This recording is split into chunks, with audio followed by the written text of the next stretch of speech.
ወፍ መኖሪያ ጎጆዋን ለመስራት 2 ቀን ይበቃታል። አይጥ ጉድጓዷን ለመቆፈር ከ1 ቀን በላይ አትፈልግም። ምጡቅ አእምሮ አለኝ የሚለው የሰው ልጅ ግን 30 ዓመት ሙሉ እንደ ባሪያ ሰርቶ የጎኑን ማረፊያ ጎጆ መቀለስ አይችልም። ሕይወት እንዲህ መሆን አልነበረባትም። በ21ኛው ክፍለ ዘመን የሰው ልጅ ለኑሮ መሰረታዊ የሆኑትን ምግብ፣ መጠለያ፣ ልብስና መድኃኒት ለማግኘት እንዲህ መቸገር አልነበረበትም። እነዚህን ነገሮች ለሰው ልጅ በቀላሉ ማቅረብ ያልቻለ ስልጣኔ አልለውም። በጣም የሚያስፈልጉንን ነገሮች የሚያስወድድ ስልጣኔ ምን ይጠቅመናል? በግሌ የሰው ልጅ በምድር ላይ መኖር ከጀመረበት ጊዜ አንስቶ ከስልጣኔ ራቀውና ኋላ ቀር የሆነው ዘመን ይሄኛው ዘመን ይመስለኛል። በምድራችን ላይ ብዙ ዩኒቨርሲቲዎች የተገነቡት በዚህ ዘመን ነው።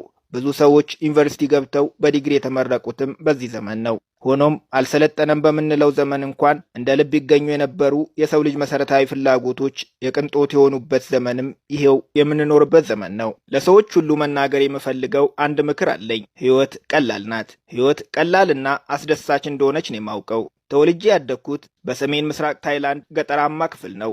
እዛ የምንኖረው ምንም ሳይጎድለን ሕይወት ቀሎን ደስተኛ ሆነን ነው። ይህ ሁሉ በዚሁ ቢቀጥል ምን ነበረበት? ነገር ግን አልቀጠለም። አዳዲስ ሰዎች ከከተማ ወደ መንደራችን መጡ።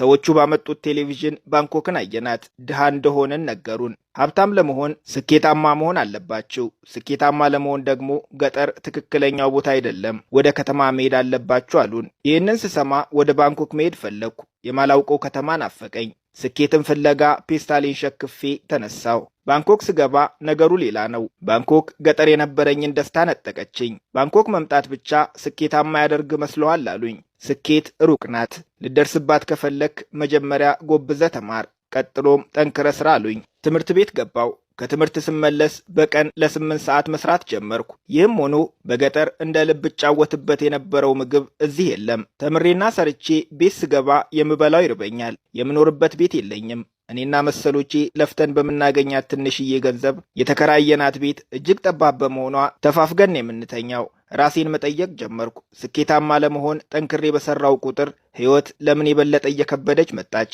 በጥረቴ ልክ ሕይወት እየቀለለችኝ ካልመጣች የሆነ ልክ ያልሆነ ነገር አለ ብዬ አመንኩ። በትምህርቴ ገፍቼ ዩኒቨርሲቲ ገባው። የዩኒቨርሲቲ ሕይወት በጣም ከባድ ነው። ሲጀመር ትምህርቱ አሰልቺ ነው። በዩኒቨርሲቲ ያሉ የአብዛኞቹን ፋኩልቲዎች ኮርሶች ለመመልከት ሞክሬያለሁ። የሚያንጽና ለማህበረሰብ ጥቅም የሚያስገኝ ትምህርት ማግኘት አልቻልኩም። አርኪቴክቸር ወይም ኢንጂነሪንግ ብትማሩ ተመልሳችሁ ስትመጡ ተፈጥሮን እያጠፋችሁ ኮንክሪት ነው የምትገነቡት። የእርሻ ሳይንስ ብትማሩ በሰላም ምርት ይሰጥ የነበረን አፈርና ውሃ እንዴት በኬሚካል እንደምትበክሉት ነው የሚያስተምሯችሁ። አንድ የገባኝ ነገር በጣም በተማርን ቁጥር ሕይወት በጣም እየከበደች ትሄዳለች።